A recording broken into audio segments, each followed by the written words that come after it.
Olá, irmão, a paz do Senhor Jesus, glória a Deus. Voltando aqui com nosso estudo em Apocalipse, agora para falar da igreja de Pérgamo. A igreja de Pérgamo é a igreja do quarto século, o período em que ela se uniu ao Império Romano sob o poder de Constantino.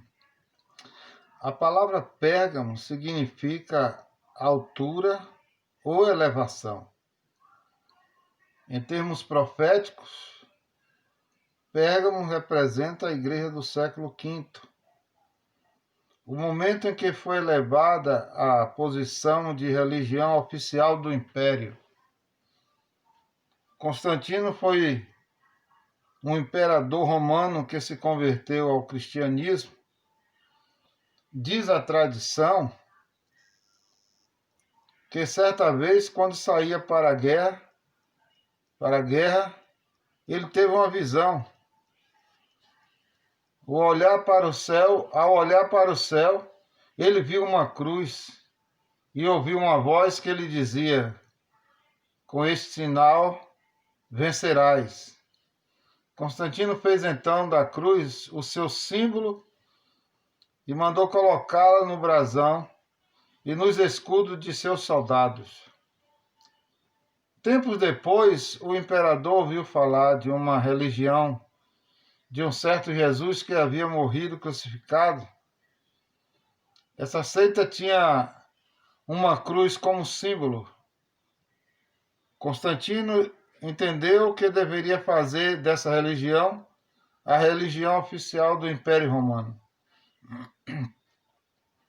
Se antes da perseguição era dirigida aos cristãos, agora que o imperador se tornou cristão, todos que não eram cristãos poderiam eventualmente estar em apuros com o Estado.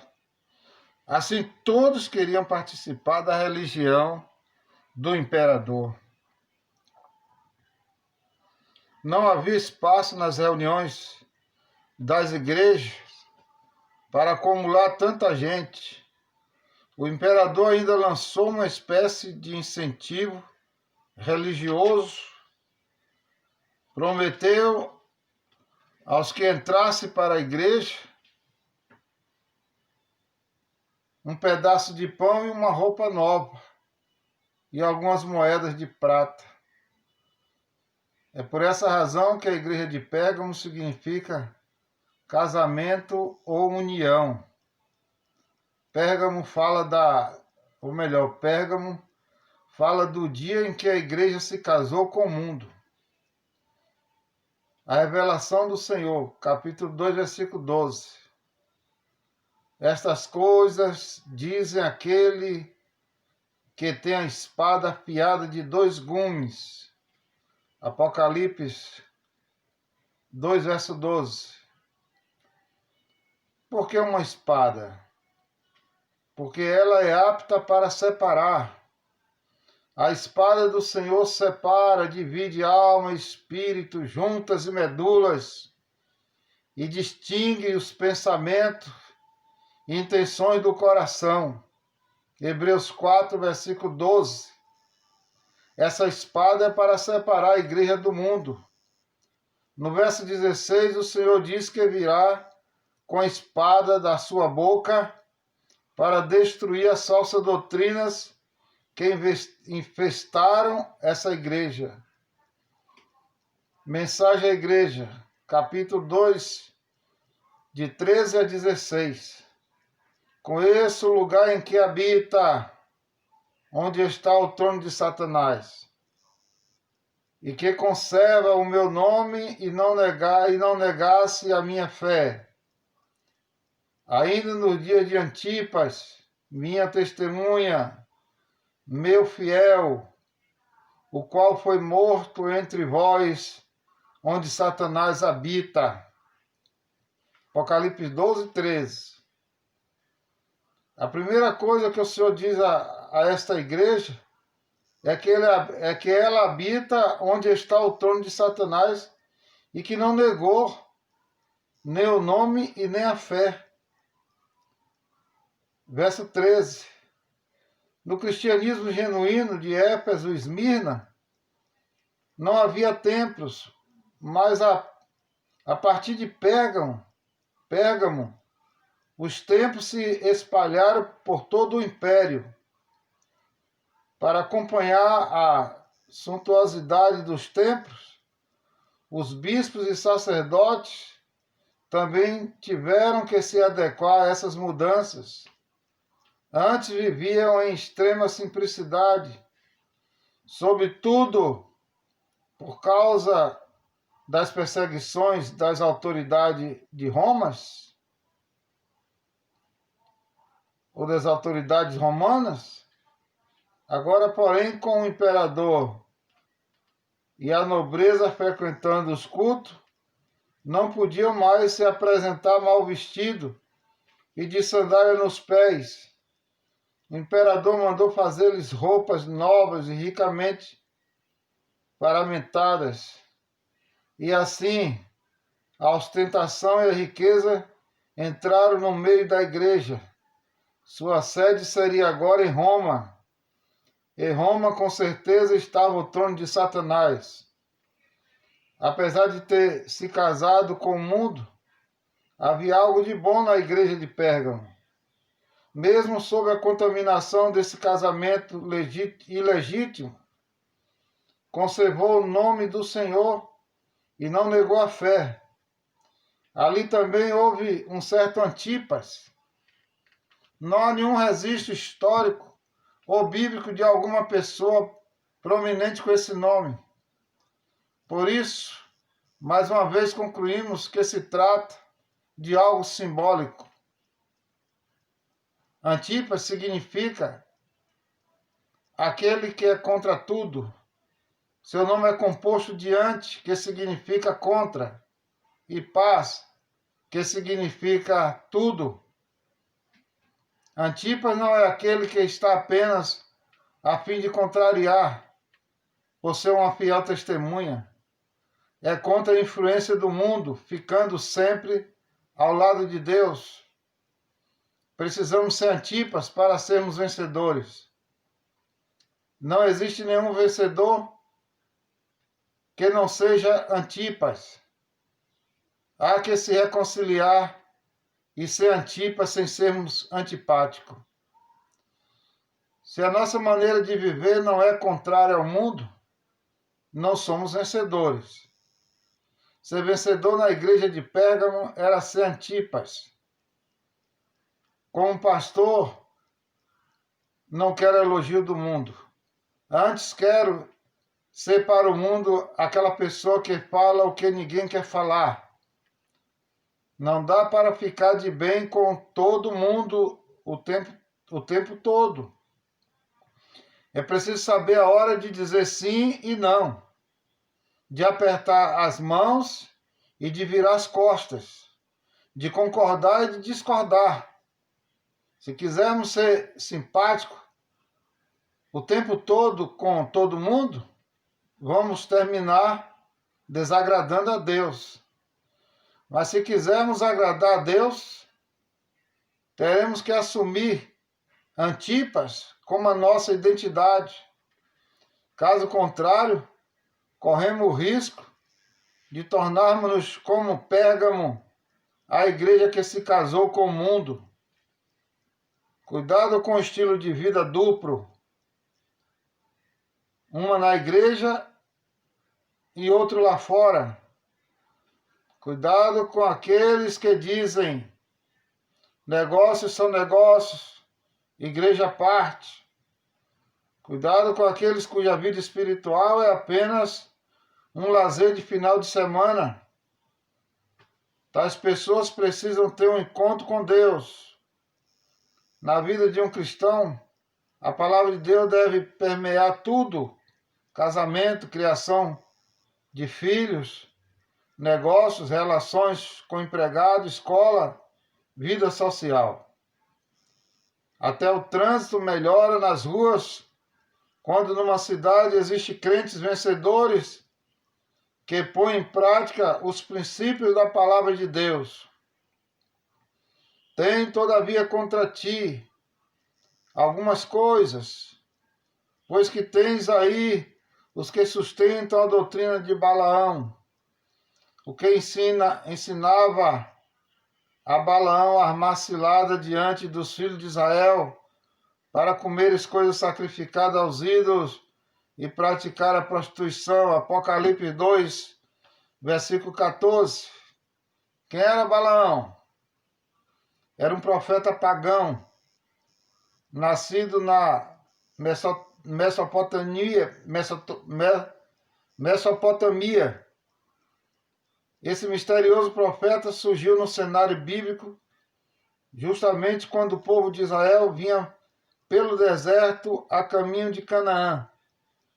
Quando os medianitas tomaram conhecimento da presença dos israelitas, acampados nas campinas de Moabe, angustiaram-se muito e temeram pelas suas vidas.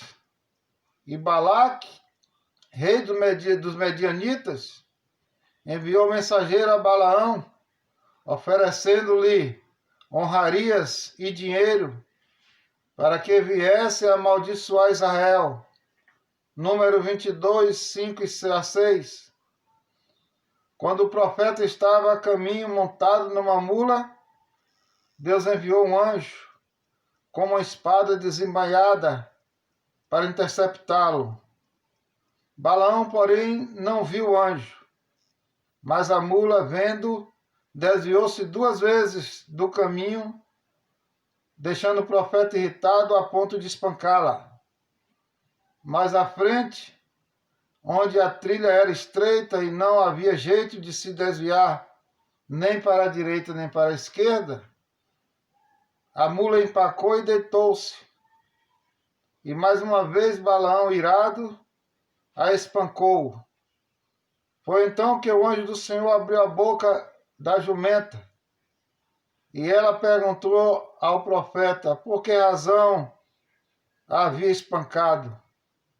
Depois disso, Deus abriu os olhos do vidente, e ele viu o anjo à sua frente, e o anjo disse-lhe: vai, mas fala somente aquilo que eu te mandar. E quando Balaão e Balaque subiram ao monte para lançar maldições sobre Israel, o Senhor não lhe permitiu.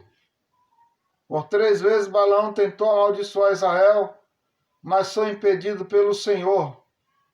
E ao invés de amaldiçoar, abençoou. Na 4ª profecia proferida sobre Israel, predisse a vinda do Messias. Uma estrela procederá de Jacó, e de Israel subirá um cetro. Número 24, versículo 17. Vendo que não poderia fazer encantamento contra Jacó, nem adivinhação contra Israel, o profeta mercenário mudou de estratégia. Aconselhou Balaque a enviar mulheres de Moabe para o meio de Israel, e o povo entregou-se à prostituição com as filhas de Moabe. Número 25, verso 1 e 31, verso 16. Balaão, portanto, é uma figura que representa princípios espirituais. O Novo Testamento fala de 3 aspectos de Balaão. O caminho de Balaão. 2 Pedro 2, versículo 15. O caminho de Balaão é fazer a obra de Deus por dinheiro. Balaão, um profeta mercenário, cobrava por suas profecias. Hoje também existe igreja que vende as bênçãos de Deus, não de forma declarada, mas sutilmente. Outro dia encontrei uma irmã que me disse: pastor, eu estou orando para aparecer um doente rico. Doente rico para quê? Para quê, irmã? Perguntei. Para eu orar por ele. Aí ele é curado e me dá um carro de presente. Que lógica mundana. eu vi de um pastor que ele sempre esperava uma recompensa das pessoas depois de abençoá-las. A doutrina de Balaão, assim vista, procede do maligno. Essa experiência foi a experiência que teve o pastor Aloysio Silva com essa mulher e com esse pastor mercenário. Não é a experiência do pastor Jaime, mas do pastor Aloysio Silva. E também fala do erro de Balaão. Judas 11. Ele pensou que Deus estava irado com seu povo. Balaão pensou que Deus estava irado com seu povo. Por isso, ser-lhe-ia permitido amaldiçoá-lo. O povo de Israel, de fato, era um povo terrível, rebelde, desobediente. Mas mesmo assim, quando Balaão quis amaldiçoá-lo, Deus não permitiu. Nunca vi um pastor ou líder que fosse negativo para com a igreja e prosperasse. Falar mal da igreja é o mesmo que amaldiçoá-la. Muitos pastores falam mal dela e diminuem seu valor, pensando que estão sendo proféticos. Mas esses vivem debaixo de engano de Balaão. A igreja pode ter todos os erros dos quais é acusada, mas nunca pense que Deus é contra ela. Muitos chamados profetas da atualidade passam a mensagem que Deus está irado com a sua igreja, quando falam dela continuamente de forma negativa. Estão sob o erro de Balaão. Também a doutrina de Balaão. Esse certamente é o ponto principal na igreja de Pérgamo. Número 31, verso 15 e 16. Sua doutrina é o casamento da igreja com o mundo. Não conseguindo amaldiçoar o povo, Balaão deu um conselho para Balaque. Mande que suas mulheres se misturem com os filhos de Israel e os leve ao erro.